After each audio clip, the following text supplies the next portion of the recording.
ನಾನೀಗ ಜಮ್ಮು ಕಾಶ್ಮೀರದ bus stand ಮಾರ್ಗವಾಗಿ ಈಗ ನಾನು ಸ್ಟೇಷನ್ ಮಾರ್ಗಕ್ಕೆ ಬರ್ತಾ ಇದ್ದೀನಿ. ಈಗ ಇಲ್ಲಿ ನನ್ನ ಎದುರುಗಡೆ ತಾವೇನು ಮಾಡೋದು, ಇದು ಟೋಟಲಿ ಇದು ಬಸ್ ಸ್ಟ್ಯಾಂಡ್ಗೆ ಹೋಗ್ತಾ ದಾರಿ, ಇದು ರೈಲ್ವೆ ಸ್ಟೇಷನ್ಗೆ ಹೋಗ್ತಕ್ಕಂಥ ದಾರಿ, ಅಲ್ಲಿಂದನೇ ಮತ್ತು ದೇವಸ್ಥಾನಕ್ಕೆ ಹೋಗ್ತಕ್ಕಂಥ ದಾರಿ ಇದೆ.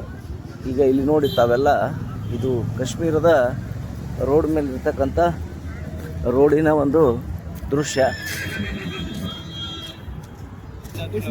ಈ ಸ್ಟೇಷನ್ ಹತ್ರ ಬಂದಮೇಲೆ ನಾನಿಲ್ಲಿ ಸ್ಪೆಷಲ್ ಛೋಲೆ ನ್ಯೂಟ್ರಿ ಕುಲ್ಚಾ ಅಂತ 50 ರೂಪಾಯಿಗೆ 2, 30 ರೂಪಾಯಿಗೆ 1.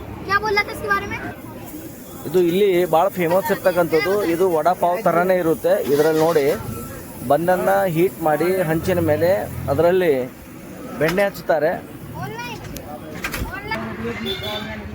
ಈ ರೀತಿ ಒಂದು ಹಾಂಡೆ ಇಟ್ಟದನ್ನು ನೋಡ್ಬೋದು. ಇದು ಒಂದು ವಿಶಿಷ್ಟವಾಗಿರ್ತಕ್ಕಂಥದ್ದು. ಇದರಲ್ಲಿ ಎಲ್ಲ ಕೂಡ ಐಟಮ್ ಹಾಕ್ತಾರೆ. ಇದರಲ್ಲಿ ಉಪ್ಪು, ಖಾರ, ಮೆಣಸಿನಕಾಯಿ ಮತ್ತು ಇಲ್ಲಿ ಕೊತ್ತಂಬರಿ, ಕರಿಬೇವು. ये क्या चीज़ है सब?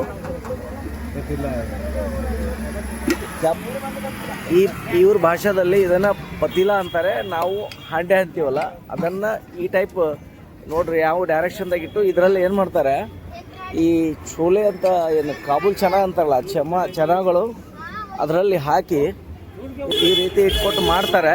ಮಾಡಿ ನನಗೆ ಕೊಟ್ಟಿದ್ದಾರೆ, ನಾನು ತಿಂತಾ ಇದ್ದೀನಿ. ಭಾಳ ಟೇಸ್ಟಿ ಇದೆ.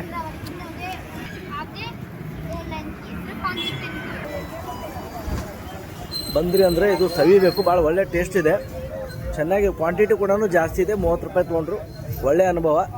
ಇಲ್ಲಿ ಬಂದರೆ